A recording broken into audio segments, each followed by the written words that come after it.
So they took charge of Jesus. He went out carrying his cross and came to the place of the skull, as it is called. In Hebrew it is called Golgotha.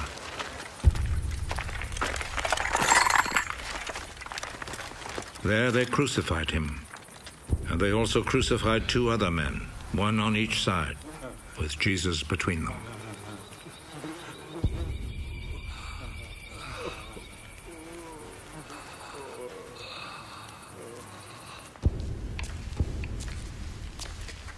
Pilate wrote a notice and had it put on the cross.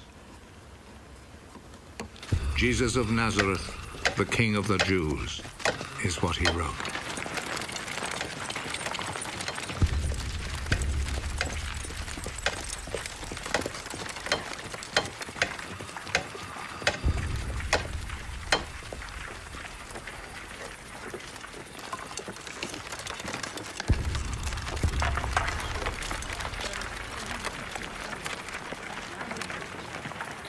Many people read it because the place where Jesus was crucified was not far from the city.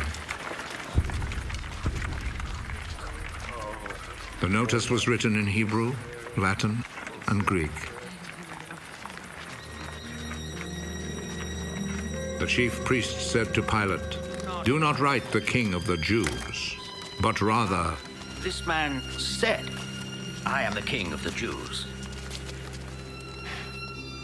What I have written stays written.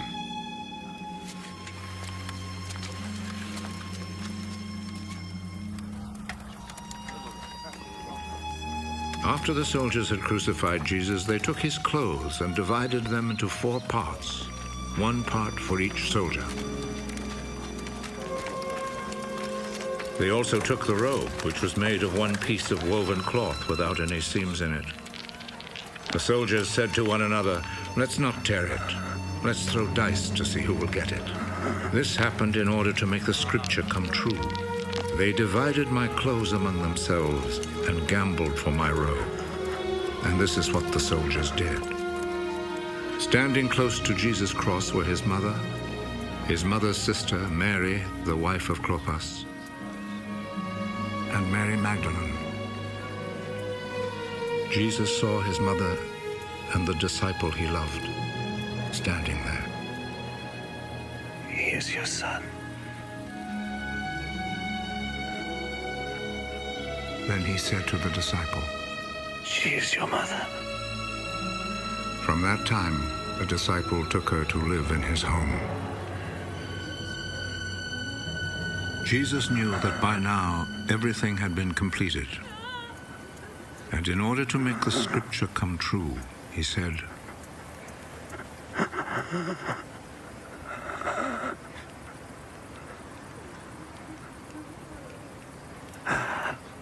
"I am thirsty." A bowl was there, full of cheap wine. So a sponge was soaked in the wine, put on a stalk of hyssop, and lifted up to his lips.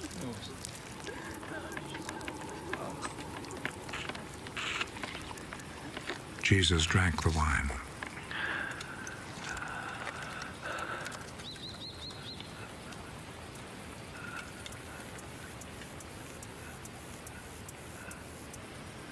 "It is finished."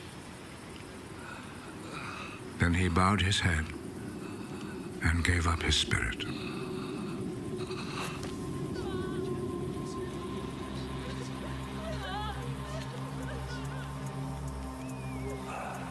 Then the Jewish authorities asked Pilate to allow them to break the legs of the men who had been crucified and to take the bodies down from the crosses. They requested this because it was Friday, and they did not want the bodies to stay on the crosses on the Sabbath, since the coming Sabbath was especially holy.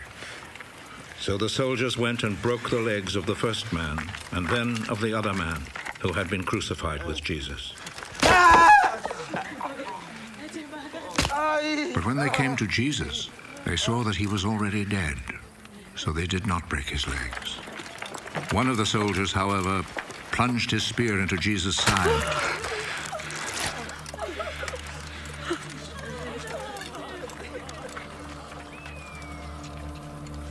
And at once, blood and water poured out.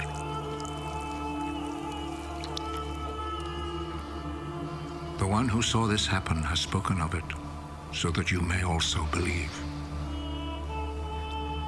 What he said is true, and he knows that he speaks the truth. This was done to make the scripture come true. Not one of his bones will be broken.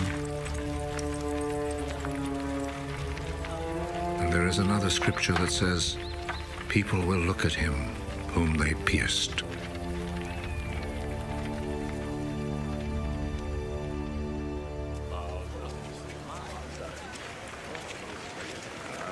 After this, Joseph, who was from the town of Arimathea, asked Pilate if he could take Jesus' body. Joseph was a follower of Jesus, but in secret because he was afraid of the Jewish authorities. Pilate told him he could have the body, so Joseph went and took it away. Nicodemus, who at first had gone to see Jesus at night, went with Joseph, taking with him about 100 pounds of spices, a mixture of myrrh and aloes.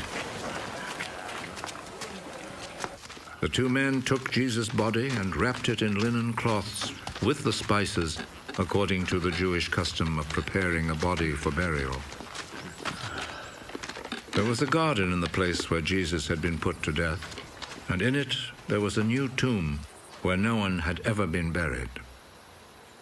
Since it was the day before the Sabbath, and because the tomb was close by, they placed Jesus' body there.